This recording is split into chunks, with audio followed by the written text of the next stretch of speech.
welcome everyone here to session 3 of the day.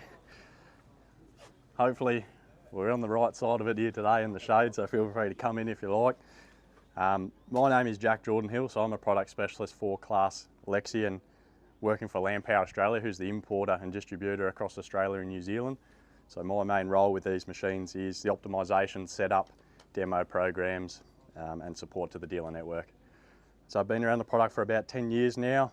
Did a season in the USA from Texas to Canada, one in the UK and Ireland for CLAAS UK, and a bit of time with the international demo team on mainland Europe there too last year. So yeah, look, today really is all about you guys and what you want to get out of the session. So we're here for you over the next hour or so. So any questions, feel free to shout out. We've also got a couple other guys in the team too. We've got JP over from Germany. He's part of our main contact back for harvesting gear and all the other gear we bring into Australia. We've also got Jock, who's on the camera at the moment. He's a salesman at WJ's here. So if you've got any questions on support if you're coming up contracting around Moree Narrabri area, Jock's your man to talk to. And Tom as well, who's probably around the other side of the header, also in a WJ's hat. He's our local guy here too for dealer support. So I suppose just as an opening point, is there anything over the next hour you guys really want to know about or get out of the session? Is anyone in CLAAS LEXION? Oh, sorry.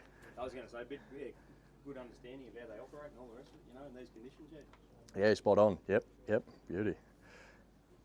No CLAAS LEXION owners here currently? No, perfect. You're in the right spot to learn a bit about it. So, CLAAS LEXION. Outside of its lime green colour, we do have a few different models to offer in the marketplace at the moment for Australia. So you might be familiar with the American CLAAS type system, where they put the class of header, class 7, class 8, class 9, class 10, etc. And if you're coming from a dark green, red or yellow or a black machine, they tend to have that in their numbering on the side of the header. So an 8250 would be a class 8, a S780 John Deere would be a class 8 as well. So it kind of shows up there. Our Lexions, they do fit into that class category, but the numbering on the side of the header doesn't often match that exact terminology. So we put up on the board here a couple of reference points so you know, when you're looking at a Lexion where that sits in the marketplace. We do offer from a class 7 to a class 11 header.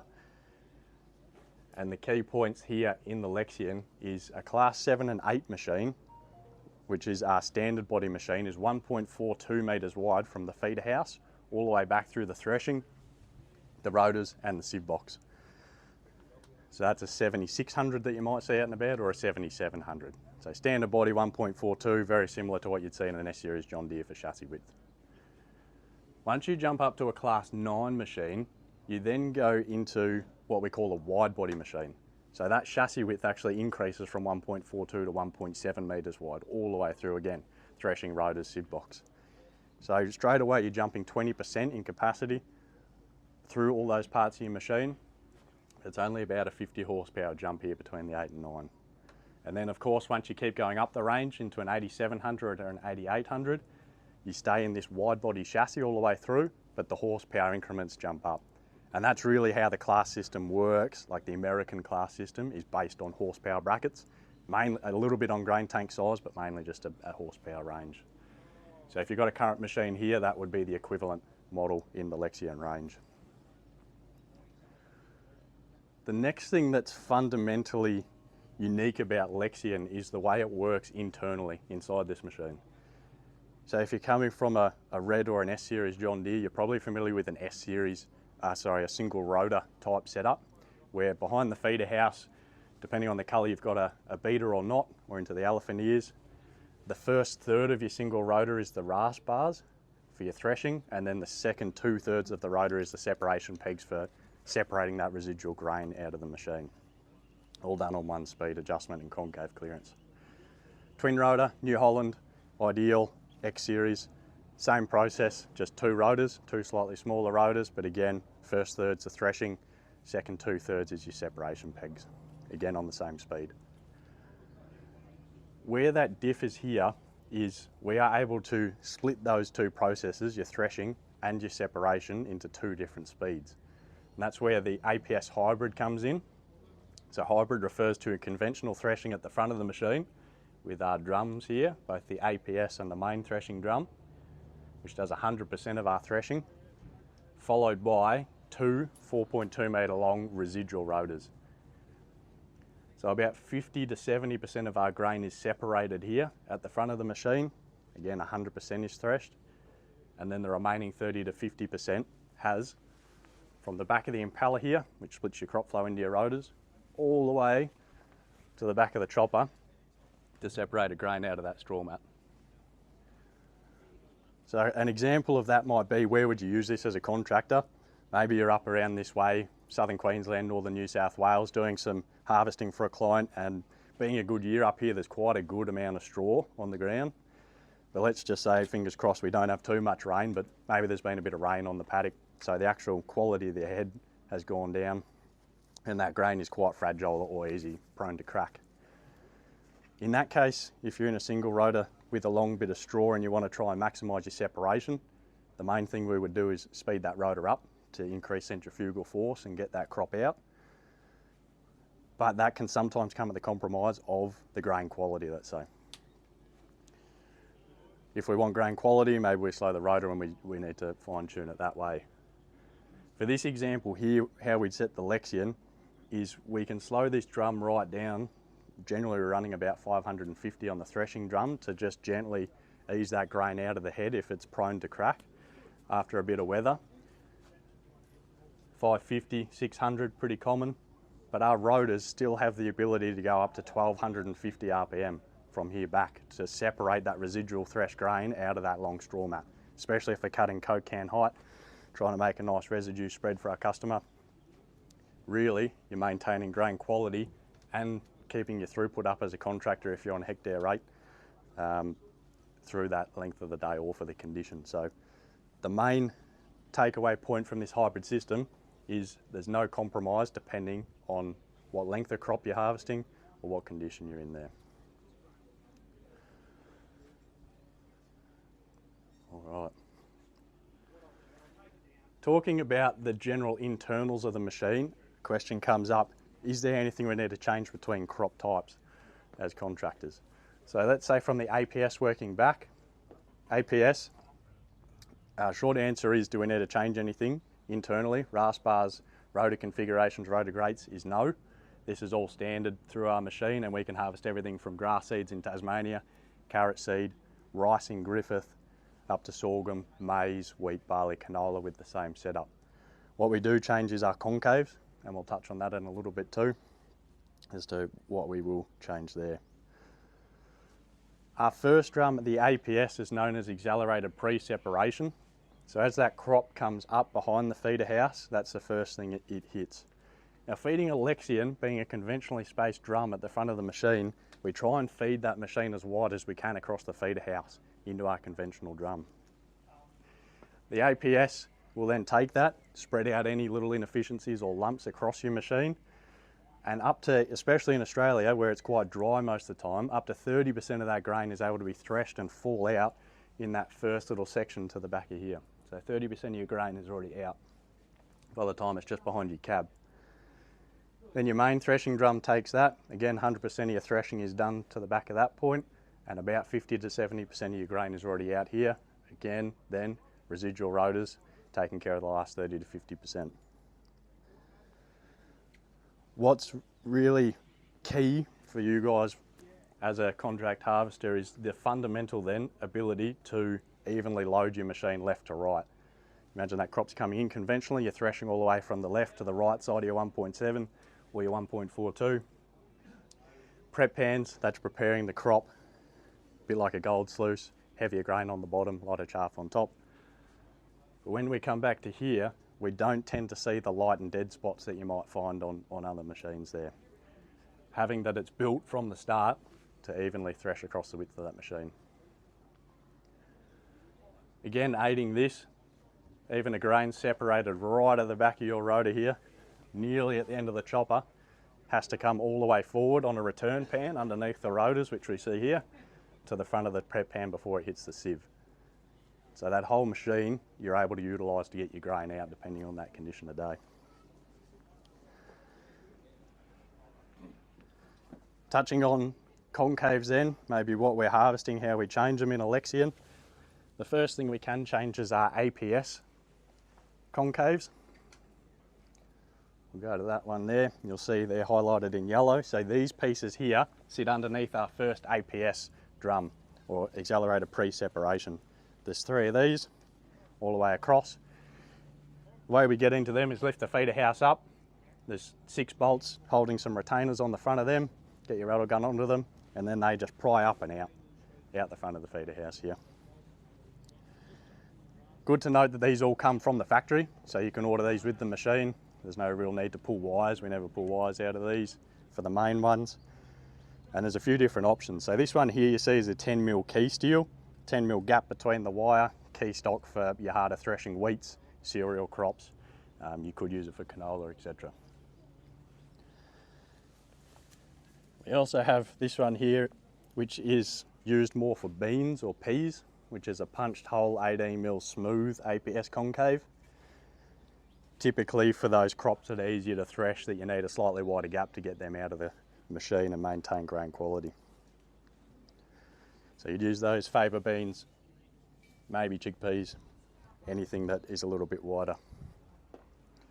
We also have behind me here a round bar, which we can put in the APS as well, again in the 3 segments, and we find really good results with those in maize or in sorghum crops if you're coming back for a summer crop. The next thing we can change is our main concave. The first third of that is being able to be removed by 2 8mm bolts. Put a pry bar in, pry him up over the edge of the concave housing here, and it slides out as one unit right across the top of the terra track. So what I'm standing on there is what it looks like. So this one we pulled out here is an 18mm wire, again with your key stock. Pretty common, you'd see this used in easy threshing wheats where you can get high separation, but you don't need to thresh it too hard. Sometimes canola, etc. What comes standard in there is a 7mm for your harder threshing cereals.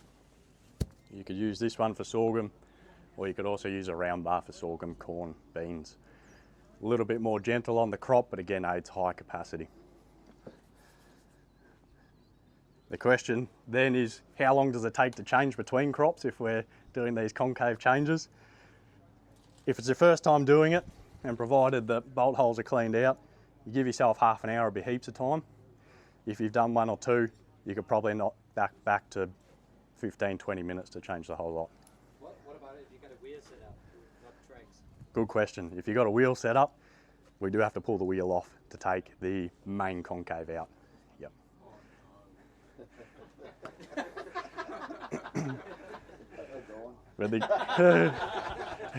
But the good news is 99% of them come in on terra tracks. So that will be a bonus. All right, where was I going? Oh yes, one of our demo drivers last year when he's talking about time to change concaves, he said, he was a German fella, he said, oh, I'll change that 10 minutes, no worries. And not thinking he'd ever get checked on at the farm, I pulled out his stopwatch and said, righto mate, show us how it's done. So this fella was in there, he was busting his knuckles up trying to get it done, lost a fair bit of blood in the process. Got it done, but yeah, I won't guarantee you 10 minutes in case I need to pull a stopwatch out on me. So we'll go 15 to 20 to be safe. Yeah. Again, no one pull a stopwatch out. No. But basically, let's take the example. It's 2 o'clock, 3 o'clock in the afternoon, really hot, dry day, and we're getting nice early separation of grain underneath the drum where it's quite easy to thresh out of the head. We're going to see that generally as our sieve loss starts to come up through the heat of the day, maybe where that chaffy material is falling down onto the sieve, creating a bit of sieve loading. If that's the case, we can do this as operators, or the machine will ask. We can begin closing up these rotor cover flaps one at a time to hold that chaffy material where there's no grain in it and walk it out towards the back of the chopper and drop it out and keep it exit, so to take the load off that sieve itself. Alternatively then, same day, maybe you're pushing into midnight, 1 o'clock in the morning, getting some hours in, the dews come in, it's a bit tough, or maybe you're down in Victoria along the coast somewhere. You might start to see this rotor loss come up on your monitor and the sieve loss drop off a bit, where that grain's sticking to the damp straw material. In that case, we would just reverse the process. So we'd begin opening these back up, regaining our rotor separation capacity and putting a bit more of that grain back down onto the sieve there. So key message is there, no matter the time of day, morning, afternoon or night, you have the ability from the cab to balance your machine between rotor and sieve losses all the way through.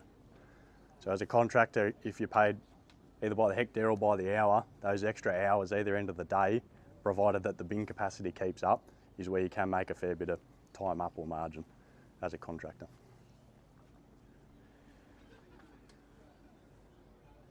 Very good. Your sieve down the bottom here, touching on your sieve, you've got top and bottom sieve. They don't just shake forwards and backwards. Talking about even loading of your machine, they can oscillate up to 20 degrees left and right in a circular motion. So if you say leaning to the left or the right here, that sieve will start shaking or circling to the uphill side to again keep that sieve nice and evenly loaded again. All done in the background, and I'll show you the linkage that does that on the other side. On the slope, fore and aft, as you're going down a hill, it will slightly close the sieves and increase the fan. As you're coming up a hill, it will open the sieve and slow the fan to again keep that sieve box nice and consistent over that undulating terrain. Touching on automation now, automation is in most of the new machines this year. For us in Lexion, we've got, it's called CMOS, auto threshing, you might have heard of this, CMOS auto. Auto threshing is one part, auto separation is the other in the rotor, and we have auto cleaning down here too. The key difference between a Lexion and some other types is that all of these three parts talk through one common module on this header. So let's say in our example before, heat of the day, we start seeing sieve loss come up and rotor loss looking good. That machine is generally going to ask the rotor to make a change to see if it can take some load off the sieve. So in our example, it would probably close one or two rotor cover flaps up, run with that for a minute or two, and then just see how that's overall affecting our machine performance. If it's improved our machine performance, it will keep that setting. And if it hasn't, if it's actually made it worse or kept it the same, it will revert back to what it had and try something else later. Same goes with our threshing. If we open the concave, close the concave, speed the drum up, slow it down, it's going to see exactly what effect that has on the rotor and sieve capacities, our grain quality camera up here, and also the forward speed. So when they talk about artificial intelligence or artificially intelligent operator systems, this one here, talking through one common module, is quite effective. And that's not to say that you guys have been harvesting for a lot of years, experts in what you do. You would probably be able to set this machine as well, if not better, than what it can.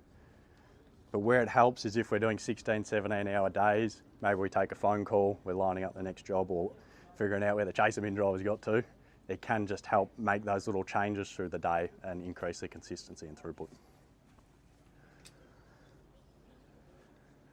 Very good. The next thing I'll talk about on the automation, and it doesn't matter what machine you've got, if it's got some sort of automation, it does rely really heavily on what the sensors are seeing through the machine. So for us, rotor and sieve loss is part of that. Since 2023, CLAAS introduced what they call a dialogue loss feature. So where the screen will actually talk to us as an operator and ask us for some information to set our rotor and our sieve loss sensitivities for a certain target. So let's say GRDC benchmark recommends a 1% loss for cereals, maybe a 2% loss for canola, and that's what our customer is requesting, is a 1% loss in cereal crops. I've got here a bushel plus tray. You could use whatever you like, as long as you know the dimensions. So it could be the floor mat out of your ute, as long as you knew the dimensions. When we go into this dialogue feature, we'd input that. So for this example, it's 1 metre by 25 centimetres. It knows what the area is. Then we'd put in our desired loss target percentage, which in our case now is 1%. We'd harvest with our machine at the capacity we're harvesting at. And when we're happy with this bolted on the back axle, or your man throwing it from the side, however you want to do it, press start measuring in the cab. At the same time then, we're going to drop our tray off the back of the header on the ground, run over it for that 10-second period. And what that machine is doing is looking at the rotor loss, the sieve loss, the throughput up the feeder house, and also the yield, or the tonnes per hectare at that point in time. Then if we come out the back of the header, we've got a second man that might do the job for us. put all the chaff and straw into here, clean it up, so then we've just got the grain left in this Bushel Plus fan here. Again, not sponsored by Bushel Plus, just what we have here today. You could use anything you want. You put your grain onto the little scale, get your weight, then all we've got to do from that point is put our weight back into the screen. And let's say, for example, we found a 0.5% loss out the back that it determined. It's likely going to decrease the sensitivity of our rotor and our sieve loss, so that machine can push a little bit faster and still maintain our 1% loss.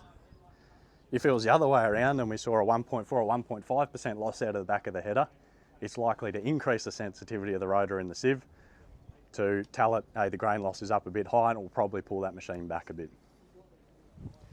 The key advantage to that type of system is it takes the guesswork out of trying to set your rotor and your sieve to a certain percentage. Like, we could throw this tray every day of the week, work out the percentage, but then the harder part is trying to figure out, I suppose, or pinpoint what percentage you exactly need on the rotor and the sieve to hit your loss target. And the advantage of that is a contractor, if you've got a customer that's quite particular on his grain loss out the back of the header, and you want to be confident that you're hitting that sub 1% while still getting your hours or your hectares in for the day, that's where this really comes into its own and can help your business in that regard. We do it on every demo that we go to, and generally, yeah, works quite well. So if you were using a system like this, we would recommend to do it every crop change, or if you went to a significantly different variety of wheat or whatever it might be, then you'd do it again, just to fine tune it to make sure you're confident with what it's saying. Any questions so far on that, guys? Very good.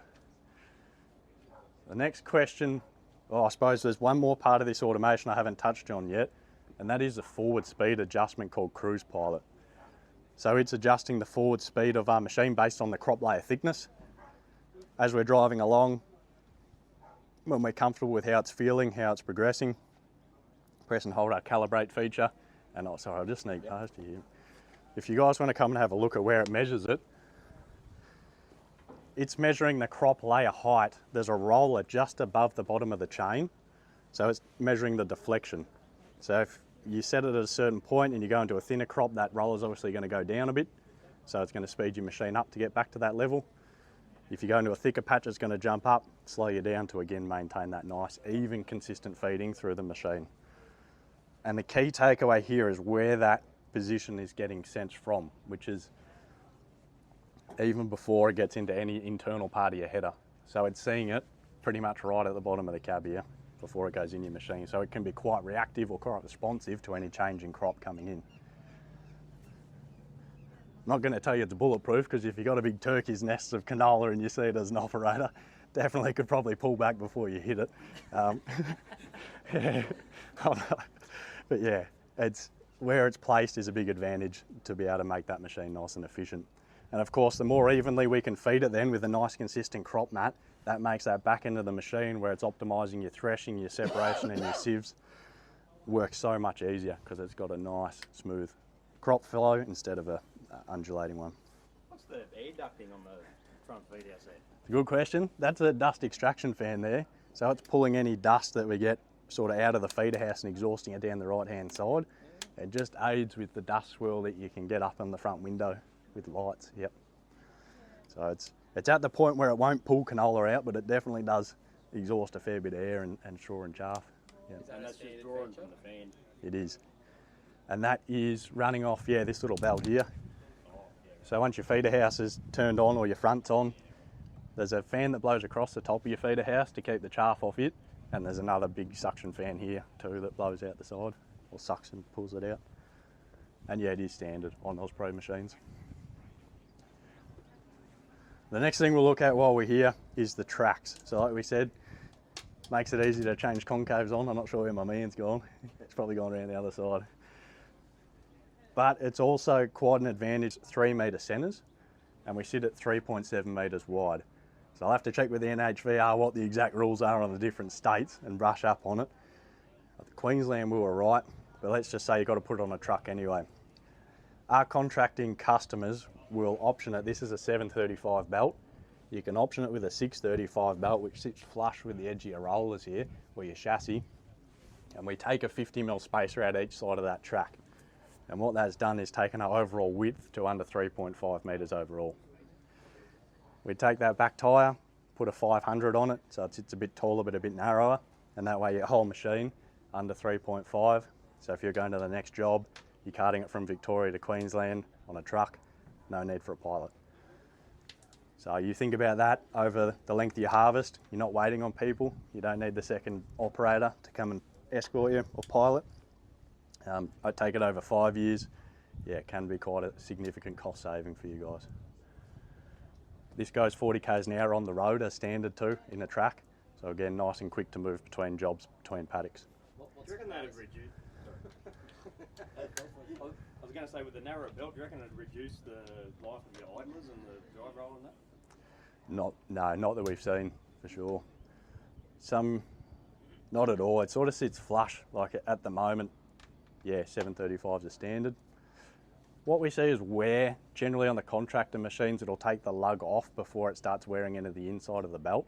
You could do, yeah, probably a couple of thousand hours before you need to replace a belt as well. Even running the road? Yep. You will see a bit of wear on these, like a tyre. You know, you see them scallop backwards, for sure. The biggest killer of a track is the heat build-up in the belt. Yeah. These are hydraulically suspended through the mid idlers and also the front idler, so that whole track is able to flex and float across your ground, across potholes, really not reducing that hard pressing pressure that you get on a rigid track through the belt. The other thing on a header track compared to a tractor track is it's a weight bearing track more so than a pulling track. So you're just supporting the weight of the grain tank, the auger, the front. You're not actually trying to pull a big disc through the ground where you get that belt wear on the lugs or on the inside of your belt. And without a doubt, the first thing we do when we pull into a farm for a demo is the farmer will come up and put his hand on the inside of the track just to feel how it is, and 9 times out of 10 it's cold. I think, geez, that's something we haven't seen before. Dissipate the heat with the alloy little rollers as well. That's why they're made out of alloy, because alloy will dissipate the heat a lot better than the steel.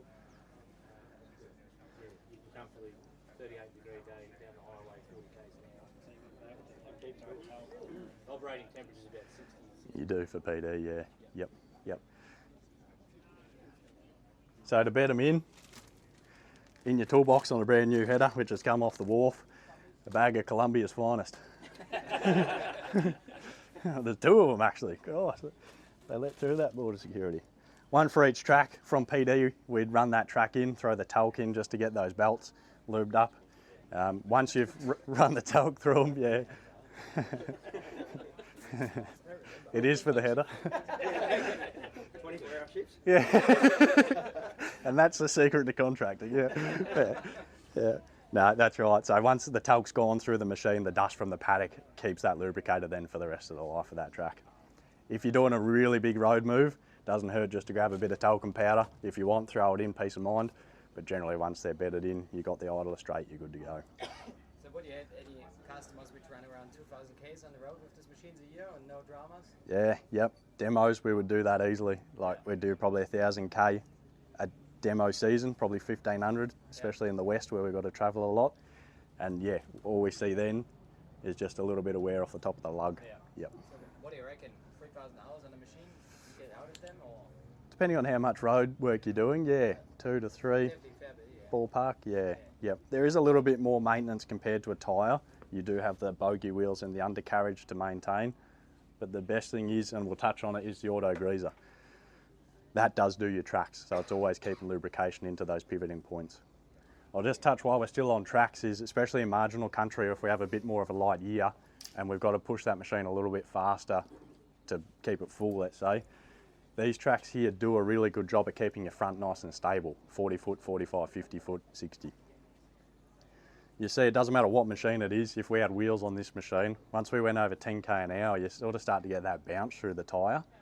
And then like we were talking about, nice even feeding into the machine. If you're bouncing down the paddock and you're taking just heads, straw and head, just head, straw and heads, you're changing the ratio of straw to grain. It just makes the machine work quite a bit harder to try and adjust. So having a track keeps it nice and consistent, keeps your front level, nice consistent flow. again, increasing your productivity. So what's the warranty on a track? Let's say we go, whatever, does even last a year, but we went a lot on the road, it doesn't matter? Or? It depends what wears out on your track. If you just wore the lug off, that would just be fair wear and tear. Sure. If your belt completely disintegrated, then yeah, it would be a warranty, you know, let's say. Yep. Good question. They are up there. I'm guessing ballpark 15 each. Yep. Yeah. Again, don't quote me. I have to have a look, but yeah. Yep. All right. Maintenance-wise, next question as an operator, what do we got to do to maintain these day to day? Factory fitted auto greasers, still the only ones to do this. So this is covering everything on your machine, all your variators, your moving parts, your tracks, your back axle, your chopper. There's only a handful of grease nipples for you guys to do. 2 of them are on the ladder, 1's on the feeder house slip clutch, 2 on that dust extraction fan, 1 on the chopper, and 1 on the coupler for the back gearboxes of your rotors. They are all 500 hours. So 1 or 2 pumps at the start of the year, and that's it. Your manual greasing is done for the season.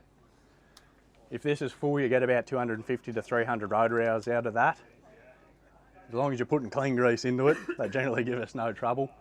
It will alarmate you in the cab if you do see an over or under pressure on that.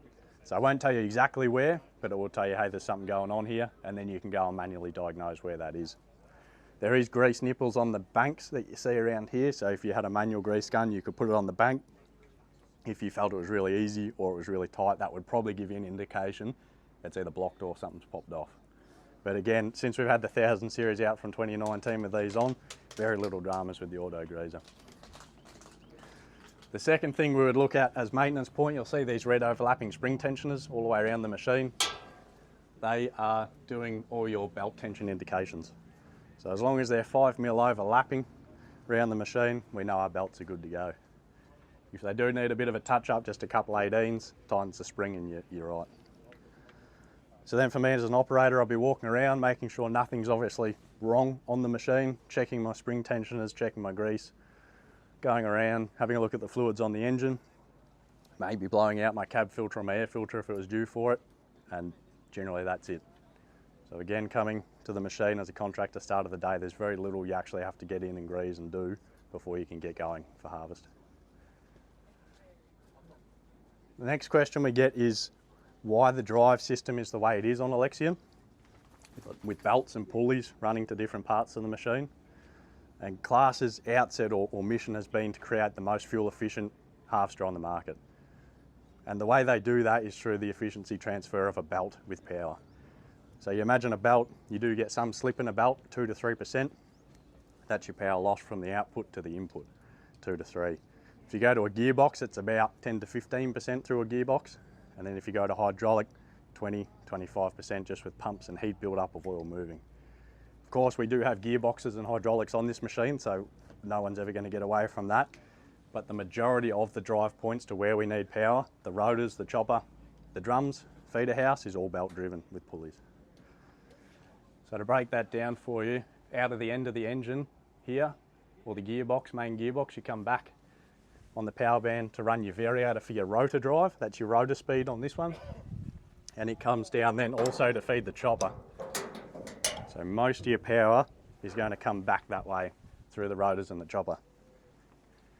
The second belt out then from the engine comes down to a cross shaft that goes down to run your drum drives. There's a variator over there to run your drum speeds. And the third one out from the engine comes down to this clutch, which runs your unloading auger grain tank. Unloading auger at the moment you'll see quite long. That will reach 12 metres for controlled traffic. So your chaser bin will sit nicely on your tracks from your previous pass. 180 litres a second. The grain tank currently is at 18,000 litres, so about 14.5 tonne of wheat up there. Does come standard on the 88. Can go to a 15,000 litre if you want, a bit smaller, a bit lighter. When you turn that off, you have the option to halve your rate coming out of the grain tank from 180 down to 90 litres. As you're going, that just kicks out one of the cross augers.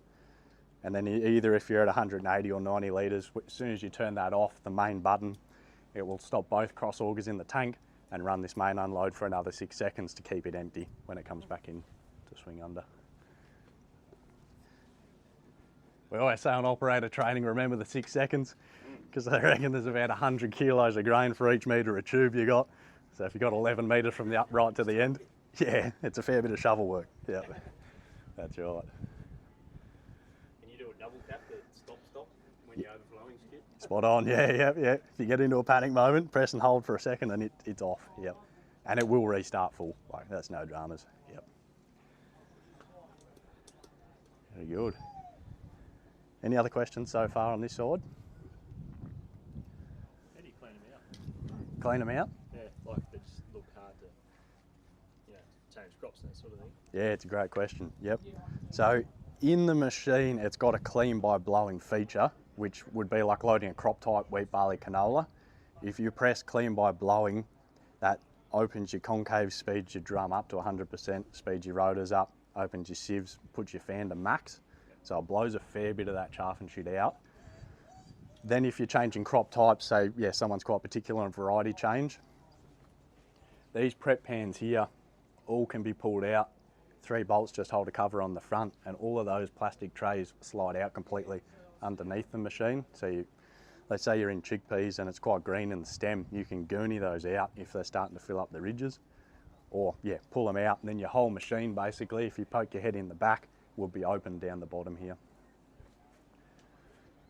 Getting up into the rotors and the grain tank, there's a couple of big access ports up there too, you can blow the top of the rotors off with. And then generally being such a square machine too, that there's not a lot of dust and stuff that hangs up on the side of the header.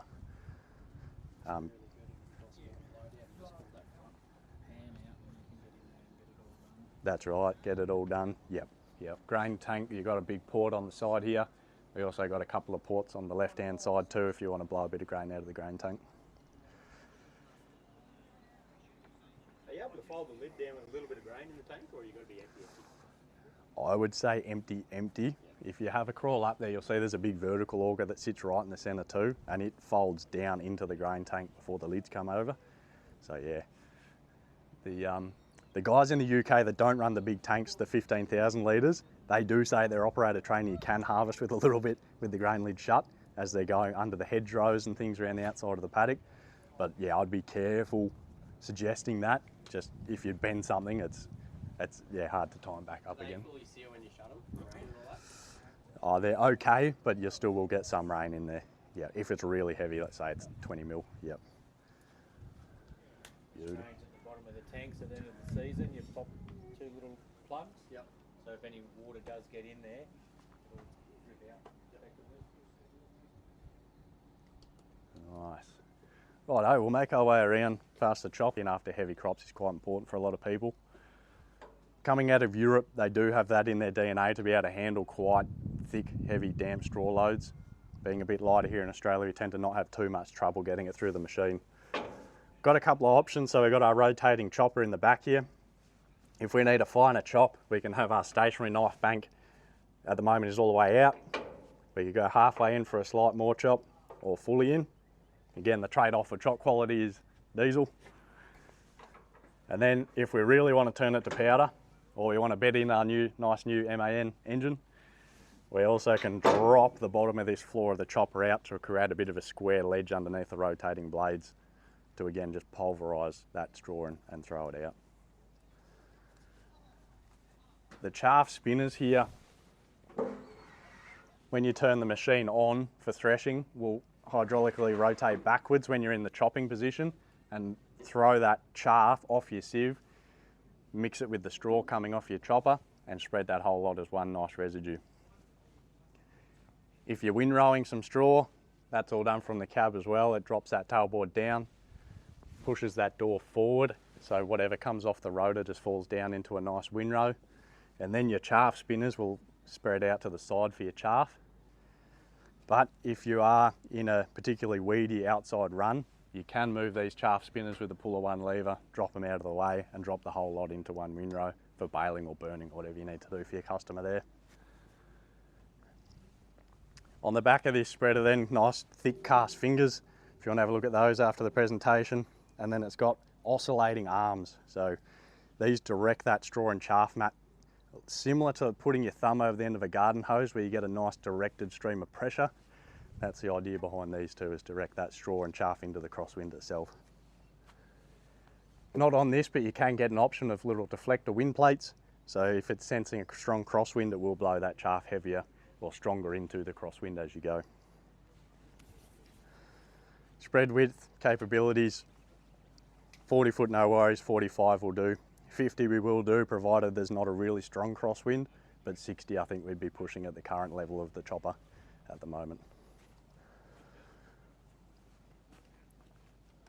All right.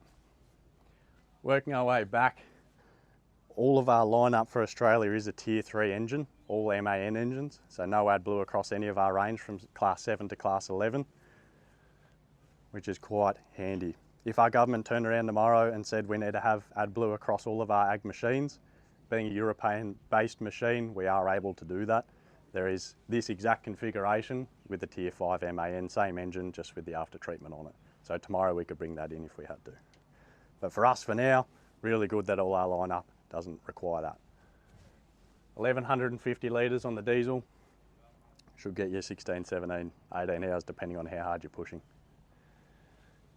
We won't climb up just because it's a bit of a bigger group here today, but after this, if you do want to crawl up there, you'll see the horizontal radiator called dynamic cooling. So it sits on top of the machine and draws air down through the radiators and exhausts it out the side. Main advantage of that, especially if you're on the longer runs contracting and you have a strong crosswind, a lot of the times in the mirror you see that dust swirling off the side of the header and sort of going up into the radiators on the side, which is what we used to have on Lexion back on the early 700s. Dynamic cooling eliminates that swirling effect by drawing from the top all the time, drawing out down the side of the machine. Big hydraulic fan will spin as hard as it needs to, so if you're chopping, unloading, going up a hill, it'll be revving flat out to keep the engine cool. If you're windrowing, it's a cooler day, not working as hard, it'll rev back to save you a bit of diesel there too. Does it reverse? Doesn't reverse, no. If you jump up there, there's a really fine mesh on the screen, so a lot of that material doesn't actually get into the radiator.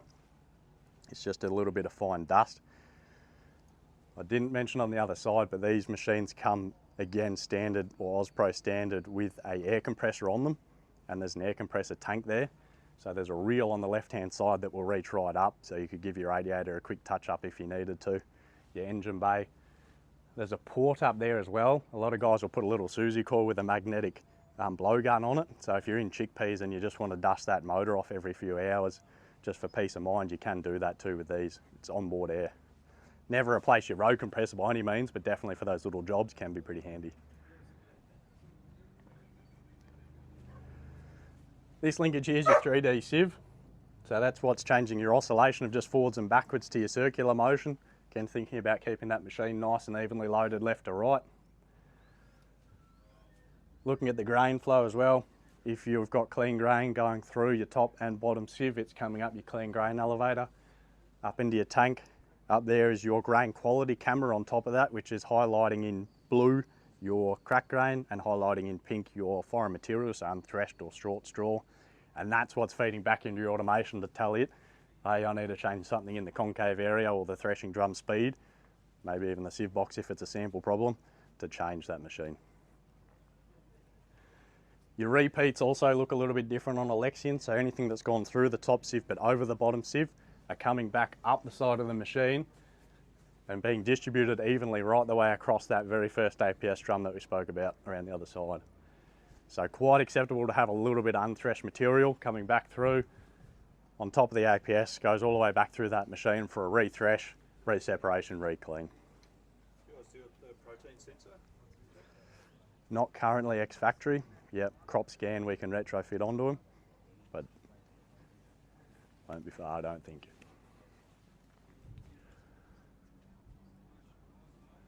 All right, just touching on the threshing drum here, this pulley is the physical dimension of your threshing drum sitting into here, and you also have your hydraulic adjusted high and low gear for your threshing ability. So let's say you're going into a pulse type crop or a really dry canola, that's where we drop our drum speed down. Canola windrow can be 280 or 300, which is pretty low. So just enough to tickle that canola out of the pod, separate it out, but keep the straw intact as much as possible to take the load off the sieve and keep it in through the rotors. Wheat, cereals, go into high gear, 550 for the dry stuff, 650, 700 for the wet, hard threshing. All right, if you guys want to come through, we'll finish off on the front here and then we'll do a little bit of the front work and we should be done. There was a question about wood or like foreign material. If you're on a farmer's place, maybe hasn't done his rock picking that well, you do harvest a few rocks, where do they end up? Hopefully they stop at your front, but if they don't stop at your front, it hits this APS and it punches it straight down into your rock trap that sits just behind your feeder house. If you hear a rock go in, jump out, open her up, and it's got a pusher bar behind there that'll push any rocks or foreign debris out for you, so you're not having to dig in and crawl it out too, dig it out. It does have a bit of protection through the machine, like a proactive monitoring of all the speeds of your threshing, your rotors, your fan, your sieve box and your engine.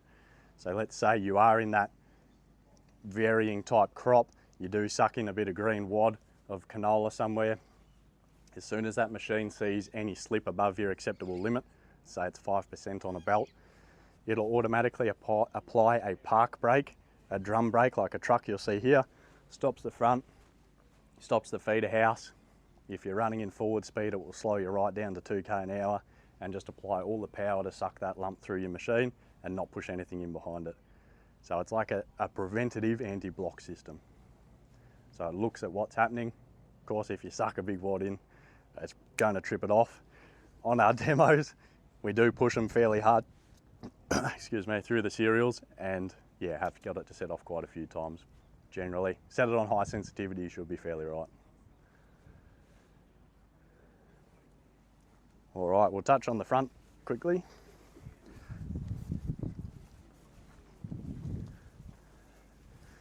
So this is CLAAS's draper belt front.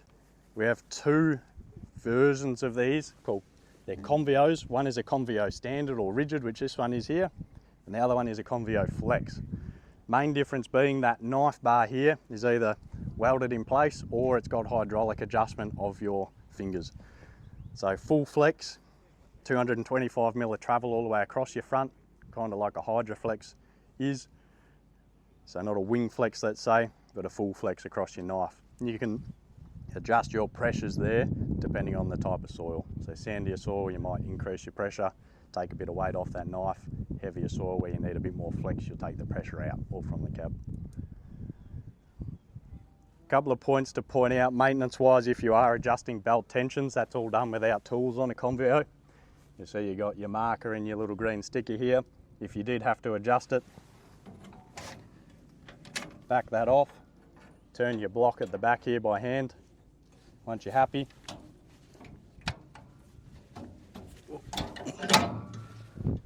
tighten him back up and then your belt's at tension there. Nice direct PTO drive down to your knife. So if you are pushing it a bit higher forward speed, you're harvesting some big jam canola, you're in sorghum, nice direct drive, never comes out of time unless you're pulling a PTO off. But yeah, it should be quite a direct positive drive. The automation of a CLAAS front to a CLAAS header is quite an advantage too, in that you do get the belt speed matching your generated forward speed from your cruise pilot. So as it speeds up with the combine, the belt speeds also speed up to keep a nice heads first consistent feed up into our threshing system. That goes for your reel as well, all on that automated forward speed. There's another thing in the centre too for anyone, if you want to come around.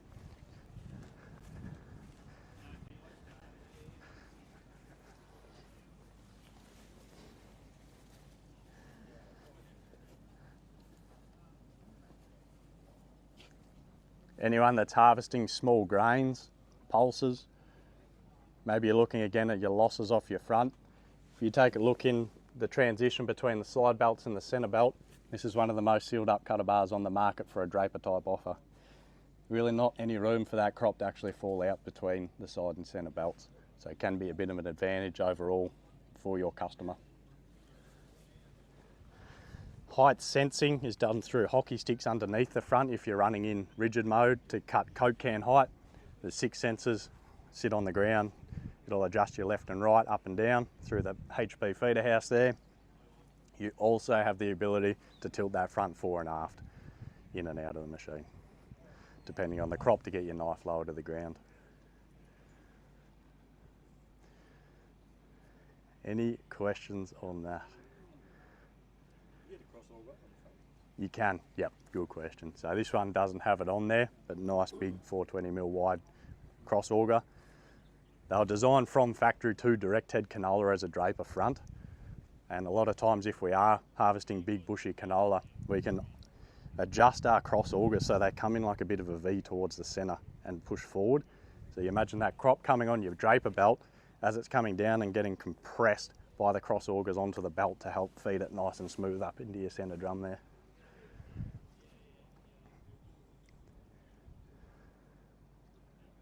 Well, in a nutshell, that was the 1 hour pit stop tour of a Lexion. There's a QR code on the side here if anyone is interested in a demo. We run demo machines every year. More than happy to come out, and yeah, if you do want to spend an hour or two in a machine on your property or where you're working, definitely be worthwhile taking up. As I said, yeah, my name's Jack. I'm always happy to answer a question later on today, as is the team from WJ's, Jock and Tom, for any local support if you're harvesting up this way, and also JP as well if you've got any questions on the product too. So